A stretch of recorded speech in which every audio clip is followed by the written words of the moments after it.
Chapter 3. Reinforcements have arrived. The vacancies have been filled, and the sacks of straw in the huts are already booked. Some of them are old hands, but there are 25 men of a later draft from the base. They are about 2 years younger than us.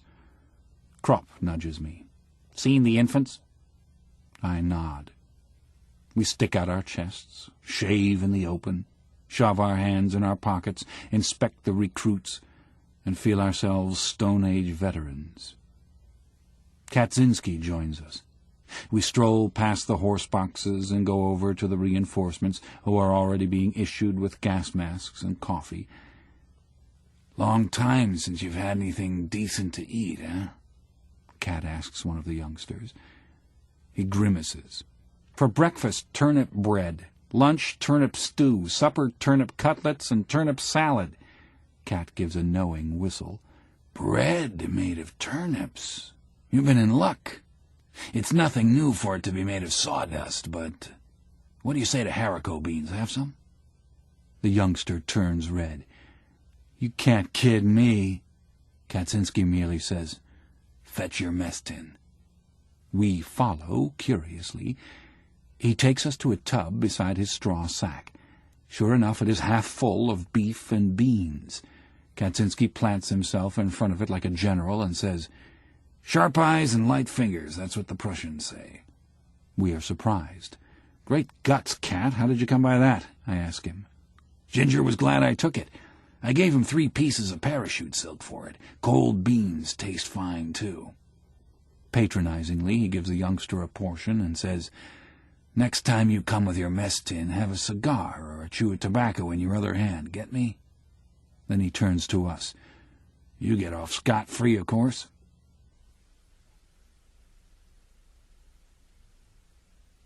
We couldn't do without Kaczynski. He has a sixth sense. There are such people everywhere, but one does not appreciate it at first. Every company has one or two. Kaczynski is the smartest I know. By trade he is a cobbler, I believe, but that hasn't anything to do with it. He understands all trades. It's a good thing to be friends with him, as Krupp and I are, and Haya Vestus too, more or less. But Haya is rather the executive arm, operating under Kat's orders when things come to blows. For that he has his qualifications. For example, we land at night in some entirely unknown spot, a sorry hole that has been eaten out to the very walls. We are quartered in a small, dark factory adapted to the purpose. There are beds in it, or rather bunks, a couple of wooden beams over which wire netting is stretched. Wire netting is hard, and there's nothing to put on it. Our waterproof sheets are too thin. We use our blankets to cover ourselves. Kat looks at the place and then says to Haya Vestus, "Come with me." They go off to explore. Half an hour later they are back again with arms full of straw. Kat has found a horse box with straw in it. Now we might sleep, if we weren't so terribly hungry. Krupp asks an artilleryman who has been some time in this neighborhood, "Is there a canteen anywhereabouts?" "Is there a what?" He laughs. "There's nothing to be had here. You won't find so much as a crust of bread here." "Aren't there any inhabitants here at all, then?" He spits. "Yes, a few, but they hang around the cookhouse and beg." "That's a bad business. Then we'll have to pull in our belts and wait till the rations come up in the morning." But I see Kat has put on his cap. "Where to, Kat?" I ask. "Just to explore the place a bit." He strolls off. The artilleryman grins scornfully. "Go ahead and explore, but don't strain yourself in carrying what you find." Disappointed, we lie down and consider whether we couldn't have a go at the iron rations, but it's too risky. So we try to get a wink of sleep. Krupp divides a cigarette and hands me half. Tjaden gives an account of his national dish, broad beans and bacon. He despises it when not flavored with bog myrtle, and, "For God's sake, let it all be cooked together, not the potatoes, the beans, and the bacon separately." Someone grounds that he will pound Tjaden into bog myrtle if he doesn't shut up. Then all becomes quiet in the big room, only the candles flickering from the necks of a couple of bottles, and the artilleryman spitting every now and then. We are just dozing off when the door opens and Cat appears. I think I must be dreaming. He has 2 loaves of bread under his arm and a blood-stained sandbag full of horseflesh in his hand. The artilleryman's pipe drops from his mouth. He feels the bread. "Real bread, by God, and still hot, too?" Cat gives no explanation. He has the bread, the rest doesn't matter. I'm sure that if he were planted down in the middle of the desert in half an hour he would have gathered together a supper of roast meat, dates, and wine. "Cut some wood," he says curtly to Haya. Then he hauls out a frying pan from under his coat and a handful of salt as well as a lump of fat from his pocket. He has thought of everything. Haya makes a fire on the floor. It lights up the empty room of the factory. We climb out of bed. The artilleryman hesitates. He wonders whether to praise Cat and so perhaps gain a little for himself. But Kaczynski doesn't even see him. He might as well be thin air. He goes off cursing.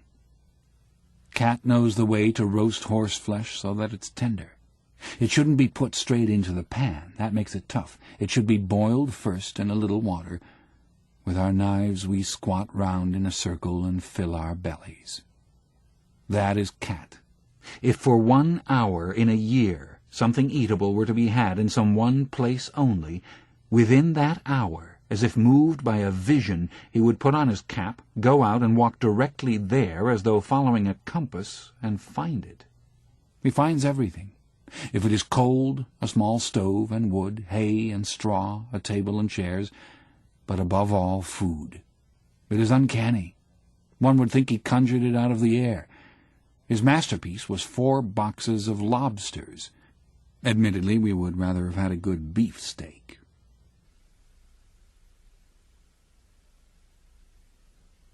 We have settled ourselves on the sunny side of the hut. There is a smell of tar, of summer, and of sweaty feet. Cat sits beside me. He likes to talk.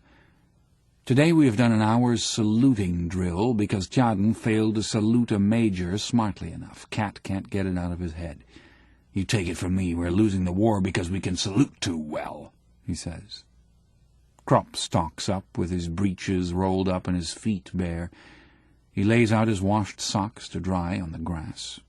Cat turns his eyes to heaven, lets off a mighty fart, and says meditatively, "Every little bean must be heard as well as seen." The two begin to argue. At the same time they lay a bottle of beer on the result of an air fight that's going on above us. Kaczynski won't budge from the opinion which, as an old front hog, he rhymes. "Give 'em all the same grub and all the same pay, and the war would be over and done in a day." Krupp, on the other hand, is a thinker. He proposes that a declaration of war should be a kind of popular festival, with entrance tickets and bands, like a bullfight. Then, in the arena, the ministers and generals of the 2 countries, dressed in bathing drawers and armed with clubs, can have it out among themselves. Whoever survives, his country wins. That would be much simpler and more just than this arrangement, where the wrong people do the fighting. The subject is dropped. Then the conversation turns to drill. A picture comes before me. Burning midday in the barrack yard. The heat hangs over the square. The barracks are deserted. Everything sleeps. All one hears is the drummers practicing. They have installed themselves somewhere and practice brokenly, dully, monotonously. What a concord! Midday heat, barrack square, and drummers beating. The windows of the barracks are empty and dark. From some of them trousers are hanging to dry. The rooms are cool, and one looks toward them longingly. Oh, dark, musty platoon huts, with the iron bedsteads, the checkered bedding, the lockers and the stools, even you can become the object of desire. Out here you have a faint resemblance to home. Your rooms full of the smell of stale food, sleep, smoke, and clothes. Kaczynski paints it all in lively colors.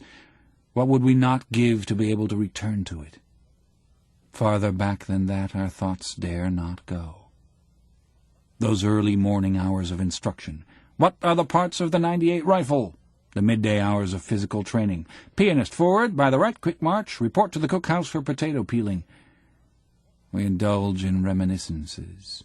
Kropp laughs suddenly and says, "Change at Lohne." That was our corporal's favourite game. Lohne is a railway junction. In order that our fellows going on shouldn't get lost there, Himmelstoss used to practice the change in the barrack room. We had to learn that at Lohne, to reach the branch line, we must pass through a subway. The beds represented the subway, and each man stood at attention on the left side of his bed. Then came the command, "Change at Lohne," and like lightning everyone scrambled under the bed to the opposite side. We practiced this for hours on end. Meanwhile, the German aeroplane has been shot down. Like a comet, it bursts into a streamer of smoke and falls headlong. Kropp has lost the bottle of beer. Disgruntled, he counts out the money from his wallet. "Surely Himmelstoss was a very different fellow as a postman," say I, after Albert's disappointment has subsided. "Then how does it come that he's such a bully as a drill sergeant?" The question revives Kropp, more particularly as he hears there's no more beer in the canteen. "It's not only Himmelstoss. There are lots of them. As sure as they get a stripe or a star, they become different men, just as though they'd swallowed concrete."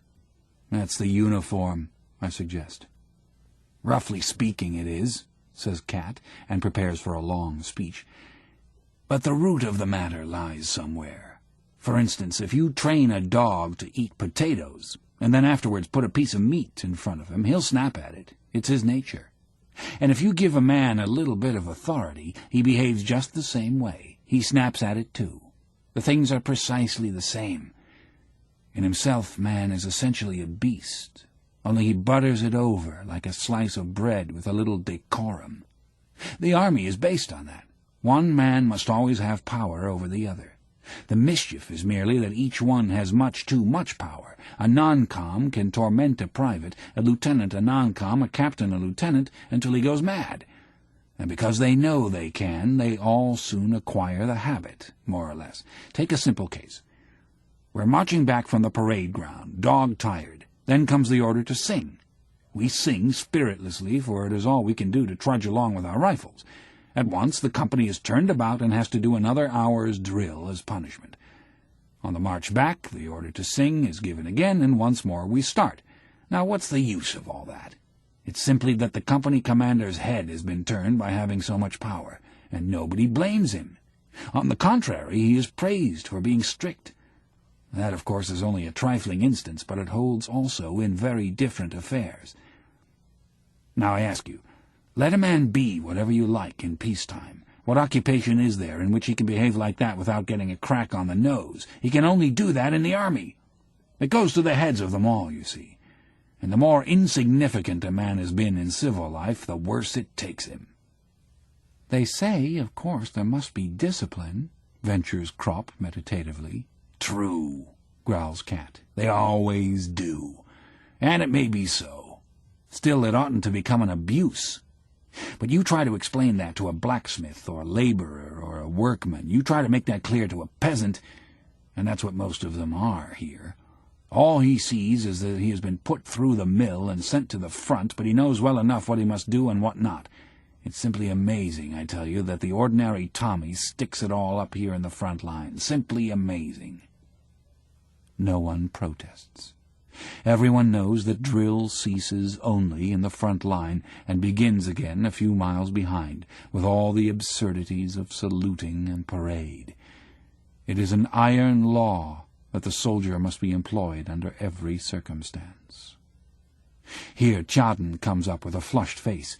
He is so excited that he stutters. Beaming with satisfaction, he stammers out, "Himmelstoss is on his way. He's coming to the front."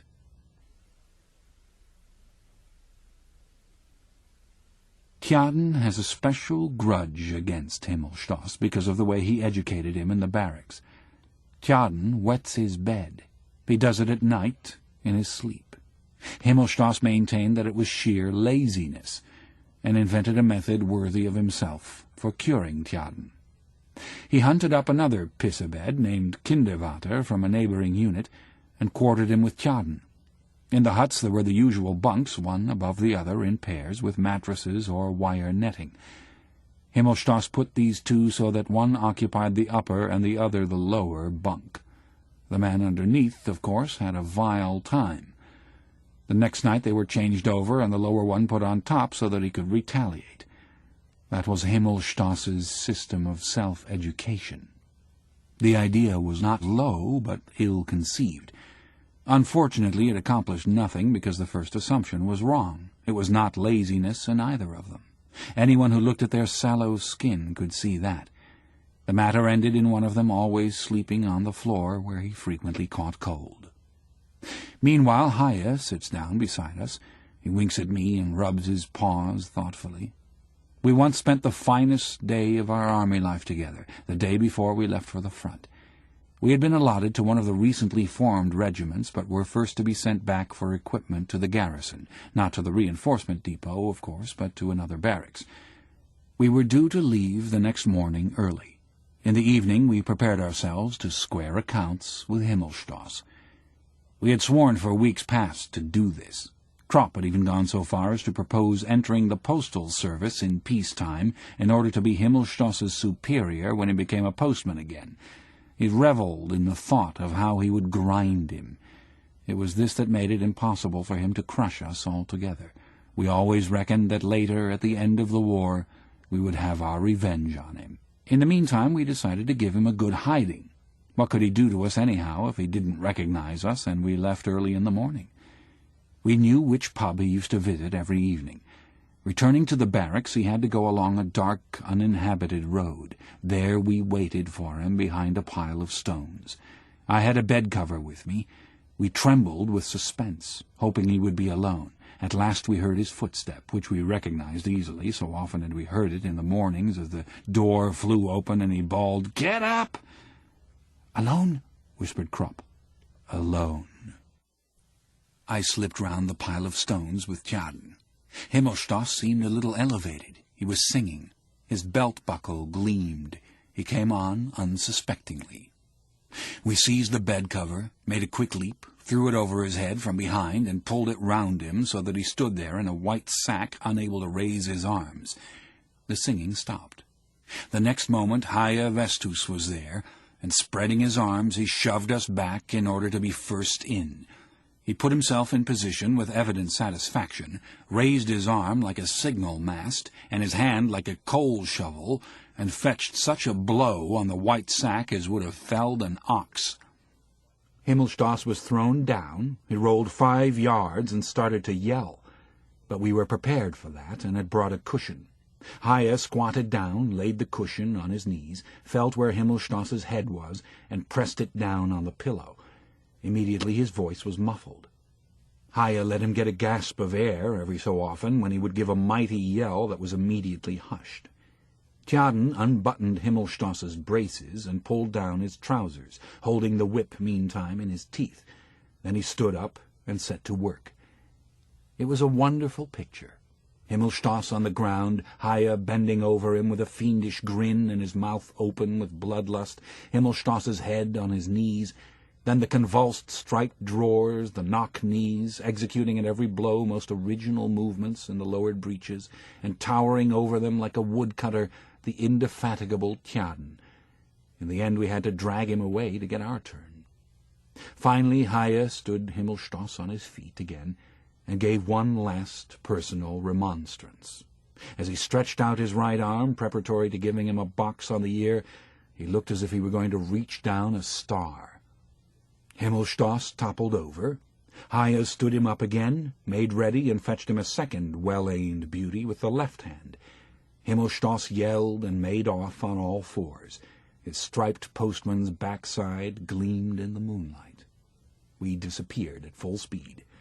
Haya looked around once again and said wrathfully, satisfied and rather mysteriously, "Revenge is black pudding." Himmelstoss ought to have been pleased.